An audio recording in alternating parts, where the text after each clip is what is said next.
ছাত্র পিষে যাচ্ছে গাড়ির চাকায়, মন্ত্রীবাবুর গাড়ির চাকায়, কিন্তু আপনি লাল, নীল, সাদা, হলুদ, গেরুয়া যে কোনো রকম ফ্ল্যাগ আপনি দেখাতে পারেন, কিন্তু তার মানে এটা নয় যে আপনি বনেটে উঠে নাচছেন। আমরা মমতা বন্দ্যোপাধ্যায়কে দেখেছিলাম গাড়ির বনেটে নাচতে, আমরা মমতা বন্দ্যোপাধ্যায়কে দেখেছিলাম বিধানসভা ভাঙচুর করতে। শিক্ষামন্ত্রী তিনি কিন্তু শুধুমাত্র টিএমসিপির শিক্ষামন্ত্রী না, তিনি যাদবপুরের প্রত্যেকটি ছাত্রছাত্রীর শিক্ষামন্ত্রী। তাকে দেখলাম হঠাৎ করে যে সেই ছাত্র পিষে যাচ্ছে গাড়ির চাকায়। এই দৃশ্য স্বাধীন ভারতবর্ষে এইরকম কেউ দেখেনি। দেখুন, যে হোকলরব থেকে শুরু করে হোকলরব শুরু হয়েছিল একটা জেন্ডার জাস্টিসের ঘটনা, তারপরে আপনি যে কথাটা উল্লেখ করলেন সেটা হচ্ছে স্বপ্ননীলের ঘটনা। এই সমস্ত কিছুই যে যাদবপুরের মধ্যে অ্যাডমিনিস্ট্রেশন ফেল করছে বারে বারে, এই ফেলিয়ারের ঘটনা। তো সেই ক্ষেত্রেই আমি বলবো যে অ্যাডমিনিস্ট্রেটিভ বডির যদি সুধার না আসে, যদি তাকে সংস্কার করা না হয়, তাহলে কিন্তু এই আন্দোলনগুলো বা এই ঘটনাগুলো ক্যাম্পাসের মধ্যে বারে বারে ঘটতে থাকবে। এখানে দাঁড়িয়ে এই যে আন্দোলন শুরু হয়েছে যাদবপুরের ঘটনাকে কেন্দ্র করে, এই যে গাড়ির নিচে পড়ে গেছেন একজন ছাত্র অভিযোগ তুলে, এবং গোটা বিষয় নিয়ে যে আন্দোলন ছড়িয়ে পড়ছে রাজ্য জুড়ে, এই বিষয়টা আপনি কীভাবে দেখছেন, যে কীভাবে এই আন্দোলনটা চলছে? দেখুন, আমি যাদবপুরের প্রাক্তনী, আমি প্রত্যক্ষভাবেই পার্টিসিপেট করেছি যাদবপুরের যে কোনো রকম কথাবার্তায়। যাদবপুরের মধ্যের সংস্কার দরকার, না হলে এই আন্দোলন বা না হলে এই ধরনের কার্যকলাপ আপনি আটকাতে পারবেন না।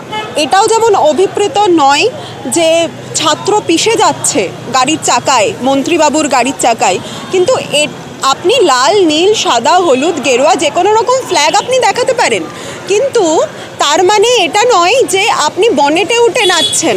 আমরা মমতা বন্দ্যোপাধ্যায়কে দেখেছিলাম গাড়ির বনেটে নাচতে, আমরা মমতা বন্দ্যোপাধ্যায়কে দেখেছিলাম বিধানসভা ভাঙচুর করতে। সেই পথেই টিএমসিপির ছাত্রছাত্রীরা চলছে, এবং অতি বাম যে কথাটা আমরা বলি, আরবান নকশাল বা অতি বাম, এর সাথে এসএফআই পরোক্ষভাবে মদত ঠিকই দেয়, কিন্তু উগ্র বাম যারা আছে তারাই এই গণ্ডগোলগুলো পাকায়। বুদ্ধাইনা ট্রাফিক জ্যামে তারাই ঘটনাটা ঘটালেন। বাবুল সুপ্রিয়, তৎকালীন মন্ত্রী, এখন পিসির দলের মন্ত্রী, তিনিও তার একটা প্রোগ্রামের সময়ও দিস ইজ ক্রিয়েটেড কনস্পিরেসি। আপনারা এই ছাত্রছাত্রীগুলোকেই দেখবেন আবার নো ভোট টু বিজেপি করবে, তার মানে এরা প্রাতিষ্ঠান বিরোধী কথাবার্তা বলার সাথে সাথে কিন্তু দেশ বিরোধী কথাবার্তাও বলছে। Created gimmick. মানে আপনি বলছেন এই যে আন্দোলনটা চলছে যাদবপুরে, সেটা পূর্ব পরিকল্পিত? এই আন্দোলনগুলোকে অক্সিজেন মমতা ব্যানার্জি সরকারকে দিতে হবে, কারণ মানে কোথাও ছাত্র ভোট হচ্ছে না। যাদবপুরে উনি দেখাচ্ছেন যে যাদবপুরে তো প্রতিবাদ চলছে তাই গণতন্ত্র আছে, এইটা পুরোটাই একটা আইওয়াশ। এটা মমতা বন্দ্যোপাধ্যায়ের সরকারও জানে ছাত্র ভোট তিনি করাবেন না, আর যাদবপুরে যারা এই ঘটনাগুলো ক্রমাগত ঘটিয়ে চলছে তারাই পরবর্তীকালে তৃণমূলের আমলা হয়ে যাবেন এবং বিজেপির ভোট কাট করে তৃণমূলকে সরকারে আসতে সাহায্য করবে। তো this is a created scenario. মানে এই যে যাদবপুরের ভিতরে যে ঘটনা ঘটছে তার পরিকল্পনা অন্য কোথাও হয়ে বসে হচ্ছে বলে আপনি মনে করছেন? তাহলে এইটা আমি যেহেতু যাদবপুর এবং জেএনইউ দুটো বিশ্ববিদ্যালয় খুব কাছ থেকে দেখেছি, এই খবরে টিকে থাকা, এটা তো খবরে টিকে থাকা একটা হাওয়ায় ভাসিয়ে দেওয়া কথা, কিন্তু তার পিছনেও যে কনস্পিরেসিটা চলতে থাকে সেটা কিন্তু কমপ্লিটলি অ্যান্টি ন্যাশনাল। আমি বামেদের সমর্থনে, মানে এখনকার সিপিআইএমের সমর্থনে কিছু বলছি না, কিন্তু তৎকালীন মুখ্যমন্ত্রীর গাড়ি উড়িয়ে দেওয়া, ডায়নামাইট বাস্ট করানো, এটাও কিন্তু একটা দেশবিরোধী কার্যকলাপ, এবং বামেরাও যেটা করে সেটা দেশবিরোধী কার্যকলাপ। কাশ্মীর মাঙ্গে আজাদি, এই যে এই স্লোগান, এটাও কিন্তু দেশবিরোধী কার্যকলাপ।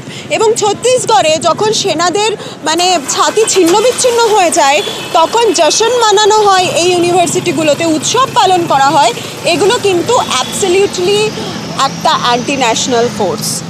কিভাবে আন্দোলনটা হয়? মানে আপনি বলছেন এর পিছনে দেশবিরোধী একটা কার্যকলাপ চলে, কিভাবে চলে সেটা, কিভাবে এর পরিকল্পনাটা হয়? আপনি তো হোক্কলরব আন্দোলনেও সামনে থেকে ছিলেন, আপনি এই ভিতরের বিষয়টা জানেন, ভিতরে কি চলে, পিছনের কাহিনী কি? দেখুন, শাসক দল এই বিরোধীদেরকে কিছু অংশে বাড়তে দেয়, তাতে শাসকের মানে এই দক্ষিণপন্থী মানে মমতা বন্দ্যোপাধ্যায়ের মতো শাসকের সুবিধা হয়। আর আপনি যেটা বলছেন যে এর মূলের মাথাটা কোথায়, এটা এই ফান্ড থেকে শুরু করে এর পিছনে ছাত্রদেরকে ভুল বোঝানো থেকে শুরু করে আপনি আজকে একজন ইন্দ্রানুজকে দেখছেন যে ফার্স্ট ইয়ারে এই কথাগুলো বলছে,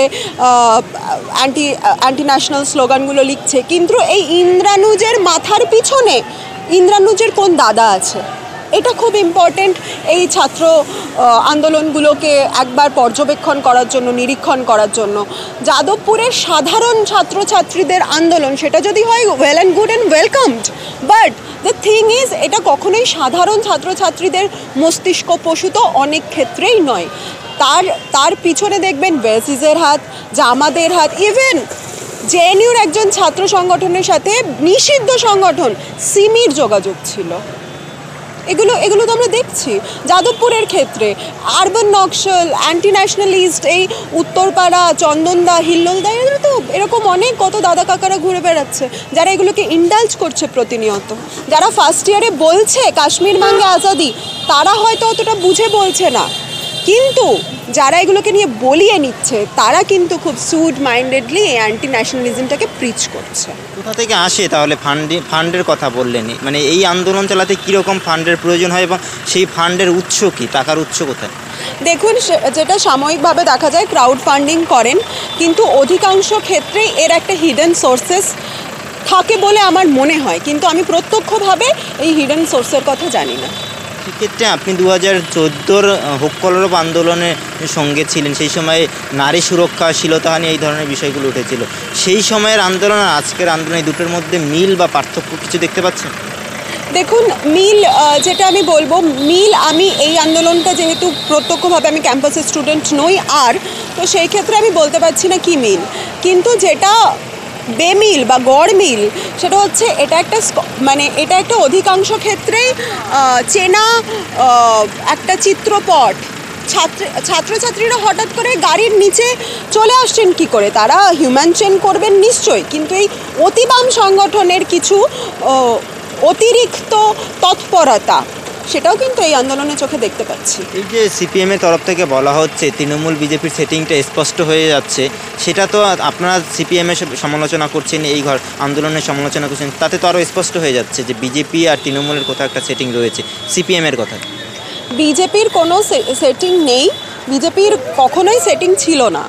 আসল সেটিংটা হচ্ছে যে হঠাৎ করে কোথাও কিছু নেই, ক্যাম্পাসের মধ্যে প্রচণ্ড মারপিট ঝামেলা, শালকু দাওয়াই দেওয়ার কথা বলে যে আরএসএফ সংগঠন এসএফআইকে, হঠাৎ দেখলাম আরএসএফের একজন ছাত্র তিনি আক্রান্ত হয়েছে বলে মোহাম্মদ সেলিম, যিনি সিপিআইএমের রাজ্য সম্পাদক, তিনি চলে গেলেন কেপিসিতে। তো তাহলে এই পরোক্ষ মদতটা কারা দিচ্ছে? পরোক্ষ মদন এখন সব বামপন্থী সংগঠনগুলো একত্রিত হয়ে গিয়ে বিজেপিকেই করছে, কারণ মমতা বন্দ্যোপাধ্যায় এবং মোহাম্মদ সেলিম দুজনই জানেন যে এই অরাজক পরিস্থিতিতে বাঁচতে একটাই উপায়, সেটা হচ্ছে